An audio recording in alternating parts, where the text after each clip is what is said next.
On a appris il y a quelques heures que le Mexique vient de donner son agrément à un vaccin cubain, l'Abdala, un vaccin contre la Covid-19.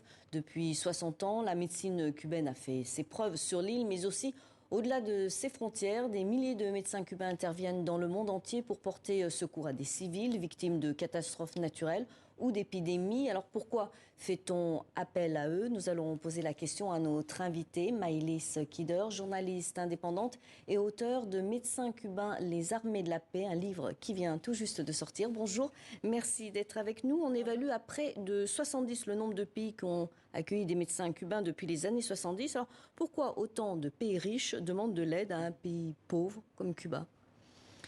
Cuba, depuis la Révolution en 1959, a formé un très grand nombre de médecins.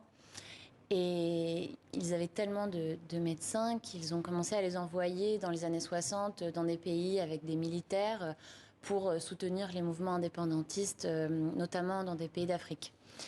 Et petit à petit, ces missions se sont développées. Donc Cuba a commencé à former ces médecins aux situations de catastrophes naturelles, d'épidémies, et aussi à les envoyer dans des pays qui manquaient tout simplement de médecins. Donc que ce soit en Amérique latine, en Asie, en Afrique et en 2020 en Europe, donc en Italie et en France, les médecins cubains ont dû intervenir. Alors pourquoi les pays riches font appel à un pays pauvre, justement? Alors, les médecins cubains sont intervenus en 2020 pour la première fois en Europe, en Italie, puis dans les pays, dans les territoires ultramarins français, en Guadeloupe et en Martinique.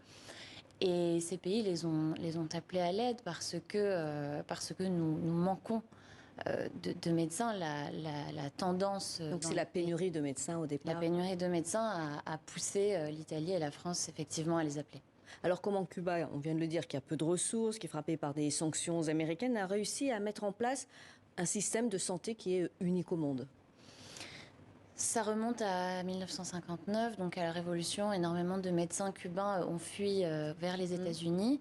Cuba a dû combler ce vide et a encouragé, donc à partir de la Révolution, une médecine de prévention, une médecine gratuite et universelle. Donc à Cuba, que les patients soient soignés dans le cadre d'opérations lourdes ou est un rendez-vous banal chez un généraliste, ils ne payent pas. La médecine est gratuite. Alors justement, vous venez de le dire, dans le système de santé à Cuba, il y a le soin, mais aussi le souci de la prévention. Exactement. C'est très important à Cuba de mettre en place et de conserver un système de prévention, puisque c'est un pays très pauvre qui ne dispose pas de beaucoup de moyens, qui plus est, qui est sous embargo. Donc Cuba essaie d'éviter que les Cubains tombent malades. Ça passe par un suivi très détaillé des femmes enceintes, des enfants, une vaccination massive avec des vaccins cubains en grande partie, le fait d'éviter que les maladies liées aux moustiques prolifèrent. Et voilà, donc ça évite déjà beaucoup de maladies graves.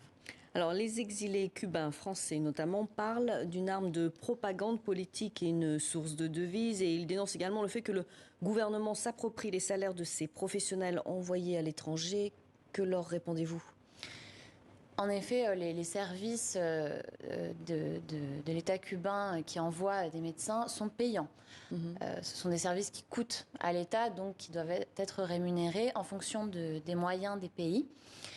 Et l'État cubain verse une partie des salaires aux médecins et prend une partie qui varie. Ils ne prennent pas la totalité? Non, ils ne prennent pas la totalité. Les médecins cubains touchent un salaire qui est meilleur que celui qui est plus élevé que celui qu'ils touchent à Cuba, d'où le fait aussi qu'ils partent en mission. Alors en septembre, sur le site de télévision Martinique Première, on apprend que des nouveaux médecins cubains dénoncent des missions à l'étranger dans des conditions, je cite, d'esclavagisme. Il y a eu plus de 600 témoignages de médecins dans le monde entier. Ces médecins, ils dénoncent non seulement le fait qu'ils ne touchent pas entièrement leur rémunération, mais aussi que s'ils décident de rester dans l'État où ils sont en mission, ils ne peuvent plus rentrer à Cuba pendant 8 ans et donc plus voir leur famille. Le mot esclavagisme est très fort. Le mot esclavagisme est très fort. Certains parlent d'esclavagisme et certains, au contraire, disent que voilà, ils sont partis en mission volontairement et qu'ils ne se considèrent pas du tout comme des esclaves. Il faut considérer que le terme esclavagisme est un terme qui a été diffusé à l'origine par le département d'État américain et repris dans la presse et diffusé dans le monde entier. Alors le système de santé à Cuba fait ses preuves, hein, on vient d'en parler. Alors tout cela, finalement, met en lumière les failles de nos propres systèmes de santé en Occident. Oui, et la France, qui fait appel à Cuba, un pays extrêmement pauvre, dont le PIB n'est même pas d'un centième d'une autre, fait appel à des médecins pour intervenir en Outre-mer, parce que les territoires d'outre-mer français sont des déserts médicaux. En France, plus de 8 millions de personnes vivent dans des déserts médicaux, que ce soit à la campagne ou même en ville, hein, en banlieue notamment. Nous manquons de main-d'œuvre, de moyens humains, et cela souligne le démembrement du système de santé publique. En France, 5000 lits d'hôpitaux ont été supprimés entre 2020 et 2021, ce qui est incompréhensible pendant la pandémie que nous traversons. Merci beaucoup Maïlis Kider pour cet entretien. Je rappelle que vous êtes l'auteur de Médecins cubains, les armées de la paix, qui est paru récemment au mois de novembre.